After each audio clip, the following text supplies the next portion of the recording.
This will be my first film review on this channel. It's not something that I think I'll be doing a lot of, simply because there's obviously so many people that do this sort of thing on YouTube, and in my opinion there's not really a great deal that can be said that you can't find out from either Wikipedia or IMDb, something like that, as regards to how well received the film has been or the plot line, etc. So I'm not sure I'll be doing a lot of these, but I was actually really pleasantly surprised by this film, which I watched last night, that I thought I'd come on and sort of try and recommend as many people to watch it as possible, really. I'm not sure how well it's actually been received. I know it came out last year in America, and I think it came out in cinemas in January in the UK. So I would say it's probably the best film I've seen so far this year, and it's, of course, as the title says, The Descendants, starring George Clooney, and that's pretty much it as regards to sort of famous household names, but it really is a fantastic film. I really enjoyed this film. Range of different emotions that it sort of takes you on, and the journey it takes you on is really quite impressive. I thought it's quite long. I think it's about an hour and 50 minutes, maybe something like that. But it seems to fly by. When I sort of clicked on my browser and I saw there was only about 15 minutes left, I was absolutely shocked that it had gone so fast. The time just flies by. But it's weird because the time goes really quick, but nothing really happens in the film. It's just, if you don't know the plot, as I say, there'll probably be spoilers in this review, but I'll put it in the title anyway. But if you don't know the plot, George Clooney plays a father to two girls, one 17 and one 10, and his wife has just been injured in a boating accident where she's in a coma, and he's left basically to struggle along and try and look after the two girls and bring them up, and while all the time he's negotiating with different potential buyers, because he's inherited a lot of land near to where he lives. So that's the basic plot line anyway. So as I say, there's nothing massively sort of astounding that happens in terms of events in the film. It's just fascinating watching him like sort of deal with trying to bring up two girls, and they're obviously pretty sort of spoiled, bratty sort of kids, if you like, because he's, like I say, he's inherited a lot of money and a lot of land, George Clooney's character, and they're obviously very well off. So, and he just sort of plods along. He is a very like sort of naive single dad, and at times the film is absolutely hilarious. I find in a subtle way it's absolutely just funny as fuck. Nothing like in your face or too slapstick about it, but just George Clooney. George Clooney's an absolute genius. He's long been one of my favourite actors. I think the range of different roles he can play is endless, really. And Up in the Air is one of my favourite films of the last 10 years. If you've not seen that, go check it out.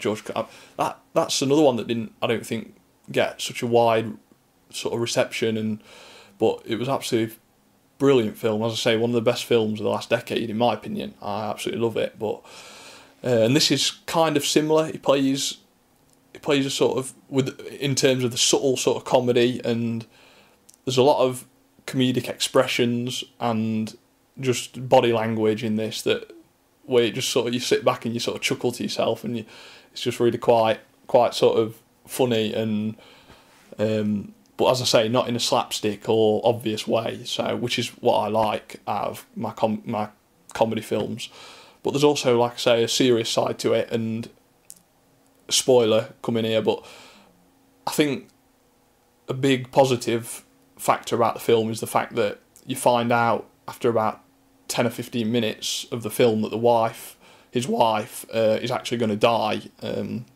She's not going to make it through the coma, and they're going to pull the plug like within the space of a week, if you like. So I think that was exceptionally well done. The fact that you find that out so early in the film, and you're not sort of hanging on to that plot line thinking, will she survive, will she not, will she make it through, because when the film first started I expected it to have sort of a sentimental cheesy ending where she was in a coma for the full film, but she sort of came out of it, came through it at the end, and actually survived the accident. But as I say, after about 10 minutes in, you find out the doctor tells George Clooney's character that she isn't going to make it through, and that her injuries are too serious, and they're going to pull the plug basically and let her sort of die.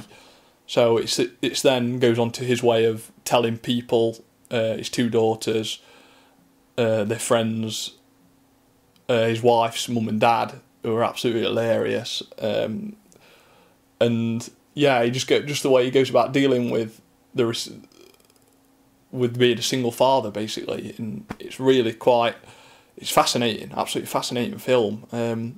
As I say, there's nothing much where you can say this big event happened or that happened, because there's nothing much that actually happens. It's just the whole fact of watching George Clooney give a masterclass in acting. In my opinion, it's an absolutely fantastic performance, and as I say, up there with his role in Up in the Air for definite. But and there is also a couple of subplots going on where he's trying to sell this land, and he finds out that his wife, just before she had the accident, was actually having an affair and cheating on him, with a quite sort of well-off character or figure, should I say, in the area where they live. He's quite a well-known figure, and he sets to profit from George Clooney selling the land. If he goes ahead with selling the land, this guy is set to profit from that quite significantly. So obviously, with him cheating on his wife, that sort of throws everything up into the air, and he starts dealing with these different emotions. Whether he wants to get the guy back, because he goes looking for him, and he doesn't know whether he's going to sort of physically attack him, or he just wants to see him. And it's fascinating to watch him sort of deal with these different emotions while trying to bring up two girls. There is quite a lot of coarse language in the film, especially from the young girl. I think she's only 10, his youngest daughter in the film, which she's obviously very sort of spoiled and bratty, and she does use quite coarse language in the film, which I find quite funny, but I don't know, some people might get offended by it. But yeah, so I just thought I'd come on and just say a little bit about it. If you've not seen it, or if you've not, I didn't really know what to expect going in at all. I just stumbled across it and thought it sounded quite decent, and being a big fan of George Clooney, I thought I'd sit down and watch it, and I'm absolutely delighted that I did. So if you've not really seen it, or you've had second thoughts about watching it, I would say it's definitely worth your time. It's a fantastic film. Like I say, the best film I've seen so far this year. So if you get a chance, give it a watch. So yeah, cheers for listening anyway. See you later.